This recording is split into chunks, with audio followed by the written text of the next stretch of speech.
بسم اللہ الرحمن الرحیم۔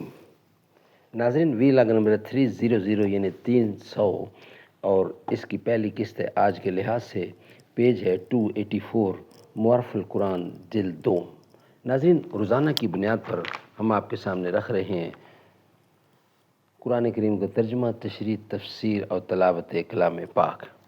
ناظرین، اس کتاب کا ٹائٹل ہے معرف القرآن جلد نمبر 2۔ سورت آل عمران سے لے کر سورت النساء تک، پارہ نمبر 3 کا رکوع نمبر 9 سے لے کر پارہ نمبر 6 کا رکوع نمبر 4، اور رائٹر ہیں اس کتاب کے حضرت مولانا مفتی محمد شفیع صاحب عثمانی رحمۃ اللہ علیہ، مفتی اعظم پاکستان۔ ناظرین، وی لاگ نمبر 300، معرف القرآن جلد 2 اور سورت النساء نمبر 4 اور آیت نمبر ہے 3۔ نحمده ونصلي على رسوله الكريم بسم الله الرحمن الرحيم خيركم من تعلم القرآن وعلمه۔ بہترین لوگ وہ ہیں جو خود بھی قرآن پڑھیں، دوسروں کو پڑھائیں، سکھائیں اور لکھائیں۔ تا خلافت کی بنا دنیا میں ہو پھر استوار، تا خلافت کی بنا دنیا میں ہو پھر استوار، لا کہیں سے ڈھونڈ کر اسلاف کا قلب و جگر۔ اے کہ نشناسی خفی را از جلی ہوشیار باش، اے گرفتار ابو بکر و علی ہوشیار باش۔ بسم اللہ الرحمن الرحیم۔ وَإِنْ خِفْتُمْ أَلَّا تُقْسِطُوا فِي الْيَتَامَىٰ فَانكِحُوا مَا طَابَ لَكُم مِّنَ النِّسَاءِ مَثْنَىٰ وَثُلَاثَ وَرُبَاعَ فَإِنْ خِفْتُمْ أَلَّا تَعْدِلُوا فَوَاحِدَةً أَوْ مَا مَلَكَتْ أَيْمَانُكُمْ ذَٰلِكَ أَدْنَىٰ أَلَّا تَعُولُوا۔ اور اگر ڈرو کہ نا انصاف کر سکو گے یتیم لڑکیوں کے حق میں تو نکاح کر لو۔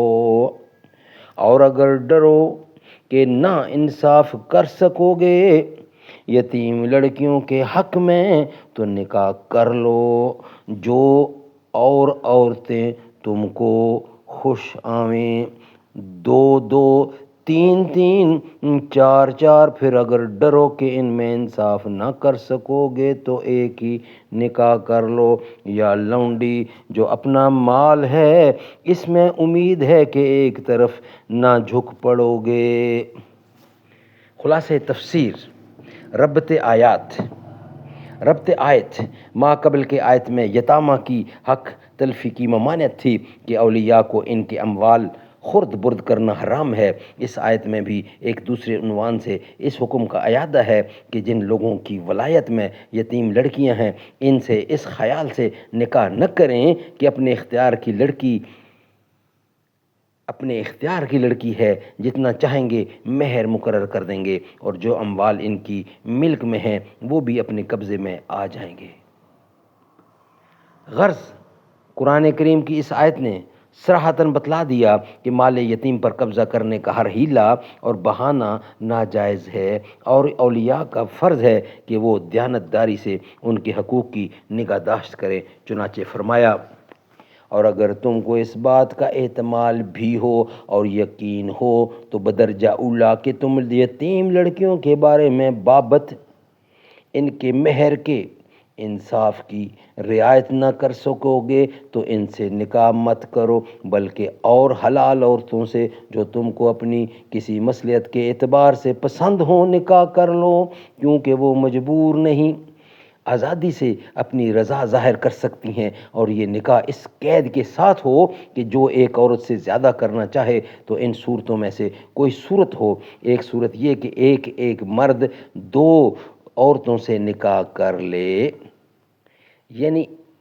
ایک مرد دو عورتوں سے نکاح کر لے، اور دوسری صورت یہ ہے کہ ایک مرد تین عورتوں سے نکاح کر لے، اور تیسری صورت یہ ہے کہ ایک مرد چاہے 4 عورتوں سے نکاح کر لے۔ پس اگر تم کو غالب احتمال اس کا ہو کہ کہیں کئی بیویاں کر کے عدل نہ رکھ سکو گے بلکہ کسی بیوی کے حقوق واجب یا ظاہر ہوں گے تو پھر ایک ہی بیوی پر بس کر دیا کرو۔ اگر دیکھو کہ ایک کے حقوق بھی ادا نہ ہوں گے تو جو لونڈی حسب قاعدہ شریعہ تمہاری ملک میں موجود ہو وہی صحیح اس امر مذکور میں یعنی ایک بیوی کے رکھنے یا صرف لونڈی پر بس کرنے میں زیادتی یا بے انصافی نہ ہونے کی توقع قریب تر ہے، کیونکہ ایک صورت میں تو کوئی تعداد نہیں جس میں برابری کرنا پڑے، دوسری صورت میں بیوی کے حقوق سے بھی کم حقوق ہیں، مثلا مہر نہیں، صحبت کا حق نہیں، تو اندیشہ اور کم ہے۔ معارف و مسائل، یتیم لڑکیوں کی حق تلفی کا انسداد، یہ سب ہیڈنگ ہے۔ زمانہ جاہلیت میں جن لوگوں کی ولایت میں یتیم لڑکیاں ہوتی تھیں جو شکل و صورت سے اچھی سمجھی جاتی یا ان کی ملکیت میں کوئی مال جائیداد ہوتی تو ان کے اولیاء ایسا کرتے تھے کہ خود ان سے نکاح کرتے یا اپنی اولاد سے ان کا نکاح کر دیتے تھے، جو چاہا کم سے کم مہر مقرر کر دیا اور جس طرح چاہا ان کو رکھا، کیونکہ وہی ان کے ولی اور نگران ہوتے تھے۔ ان کا باپ موجود نہ ہوتا تھا جو ان کے حقوق کی پوری نگرانی کر سکتا اور ان کی ازواجی زندگی کے ہر پہلو پر نظر اور فلاح و بہبود کا مکمل انتظام کر کے ان کا نکاح کر دیتا۔ صحیح بخاری میں حضرت عائشہ صدیقہ رضی اللہ عنہا سے روایت ہے کہ عہد رسالت میں ایک ایسا ہی واقعہ پیش آیا کہ ایک شخص کی ولایت میں ایک یتیم لڑکی تھی اور اس کا ایک باغ تھا جس میں یہ لڑکی بھی شریک تھی۔ اس شخص نے اس یتیم لڑکی سے خود اپنا نکاح کر لیا اور بجائے اس کے کہ اپنے پاس سے مہر وغیرہ دیتا، اس کے باغ کا حصہ بھی اپنے قبضے میں لے لیا۔ اس پر یہ آیت نازل ہوئی، وَإِنْ خِفْتُمْ أَلَّا تُقْسِطُوا فِي الْيَتَامَىٰ فَانكِحُوا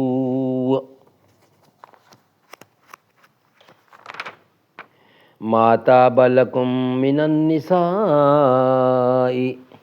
یعنی اگر تمہیں یہ خطرہ ہو کہ یتیم لڑکیوں سے خود اپنا نکاح کرنے میں تم انصاف پر قائم نہ رہو گے بلکہ ان کی حق تلفی ہو جائے گی، تو تمہارے لیے دوسری عورتیں بہت ہیں، ان میں جو تمہارے لیے حلال اور پسند ہیں ان سے نکاح کر لو۔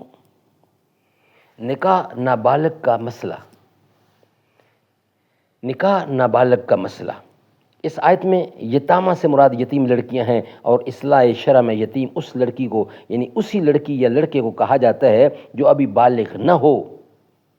اس لیے اس آیت میں یہ بھی ثابت ہو گیا کہ یتیم لڑکی کے ولی کو یہ بھی اختیار ہے کہ بحالت صغر سنی بلوغ سے پہلے ہی اس کا نکاح کر دے، البتہ لڑکی کی مصلحت اور آئندہ فلاح و بہبود پیش نظر رہے۔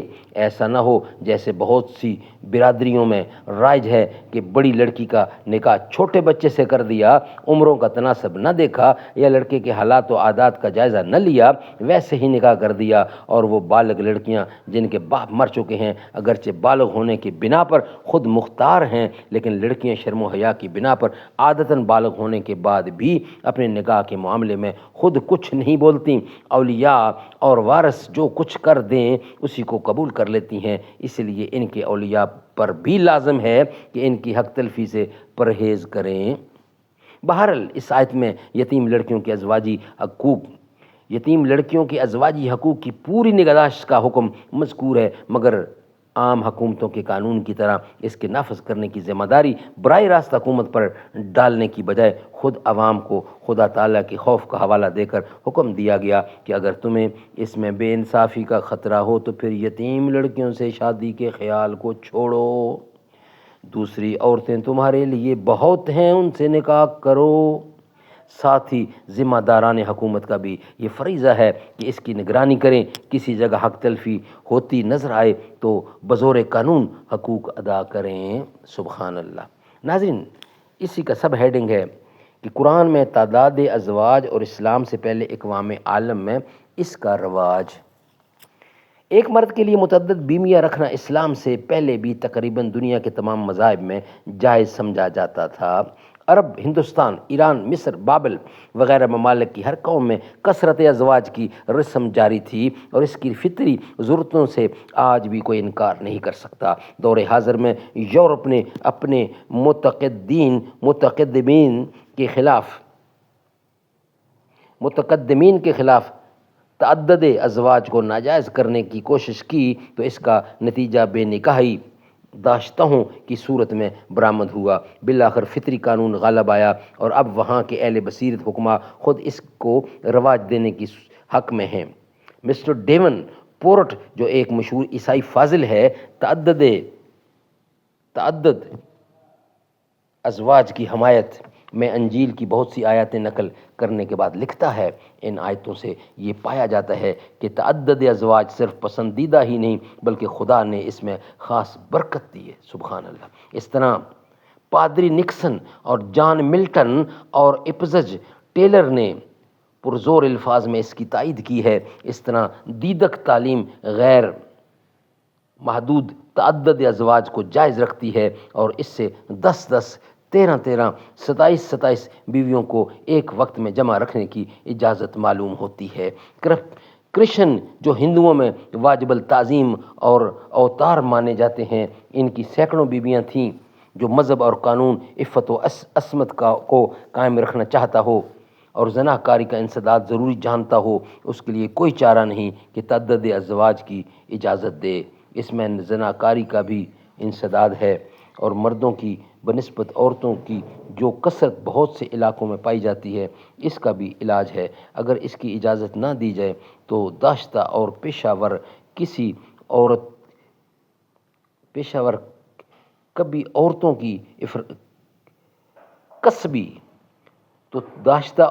ور کسبی عورتوں کی افراط ہوگی۔ یعنی وجہ ہے کہ جن قوموں میں تعدد ازواج کی اجازت نہیں، ان میں زنا کی کثرت ہو۔ یورپین اقوام کو دیکھ لیجئے، ان کے یہاں تعدد ازواج پر تو پابندی ہے مگر بطور دوستانہ جتنی بھی عورتیں سے مرد زنا کرتا ہے اس کی پوری اجازت ہے۔ کیا تماشا ہے کہ نکاح ممنوع اور زنا جائز۔ غرض اسلام سے پہلے کثرت ازواج کی رسم بغیر کسی تحدید کے رائج تھی۔ ممالک اور مذاہب کی تاریخ سے جہاں تک معلوم ہوتا ہے، کسی مذہب اور کسی قانون نے اس پر کوئی حد نہ لگائی تھی، نہ یہودی اور نصارہ نے، نہ ہندوؤں اور آریوں نے اور نہ پارسیوں نے۔ اسلام کے ابتدائی زمانے میں بھی یہ رسم بغیر تحدید کے جاری رہی، لیکن اس غیر معمود کثرت ازواج کا نتیجہ یہ تھا کہ لوگ اول تو حرص میں بہت سے نکاح کر لیتے تھے مگر پھر ان کے حقوق ادا نہ کر سکتے تھے اور یہ عورتیں ان کے نکاح میں ایک قیدی کی حیثیت سے زندگی گزارتی تھیں۔ پھر جو عورتیں ایک شخص کے نکاح میں ہوتیں ان میں عدل و مساوات کا کہیں نام و نشان نہ تھا۔ جس سے دل بستگی ہوئی اس کو نوازا گیا، جس سے رخ پھیر گیا اس کے کسی حق کی پرواہ نہیں کی۔ یہ ناظرین ویلاگ کمپلیٹ ہوا ہے۔ نیکسٹ ویلاگ اسلام نے تعدد ازواج پر ضروری پابندی لگائی اور عدل و مساوات کا قانون جاری رکھا۔ نیکسٹ ویلاگ یہ ویلاگ یہاں ہی کمپلیٹ ہوتا ہے۔ صدق اللہ العلی العظیم و صدق رسولہ النبی الکریم ونحن علی ذلک من الشاہدین والشاکرین والحمد للہ رب العالمین۔ کیا شان رسالت ہے، کیا سرکار مدینہ کی، کیا شان رسالت ہے سرکار مدینہ کی، ہر دل پہ حکومت ہے سرکار مدینہ کی۔ کیا شان سے آئیں گے وہ روز قیامت میں، حاصل جنہیں قربت ہے سرکار مدینہ کی۔ وہ حکم اگر کر دیں سورج بھی پلٹ آئے، یہ دیکھی عظمت ہے سرکار مدینہ کی۔ انصاف کا پلہ ہی رہتا ہے سدا بھاری، جب لگتی عدالت ہے سرکار مدینہ کی۔ سینہ ہے بھرا میرا ایمان کی دولت سے، یہ بھی تو عنایت ہے سرکار مدینہ کی۔ ہر ایک صدا میرے سنتے ہیں مدینہ سے، ہر ایک صدا میری سنتے ہیں مدینہ سے، کیا اعلیٰ سماحت ہے سرکار مدینہ کی۔ وہ دل تو کبھی اکرم تاریک نہیں ہوگا جس دل میں محبت ہے سرکار مدینہ کی۔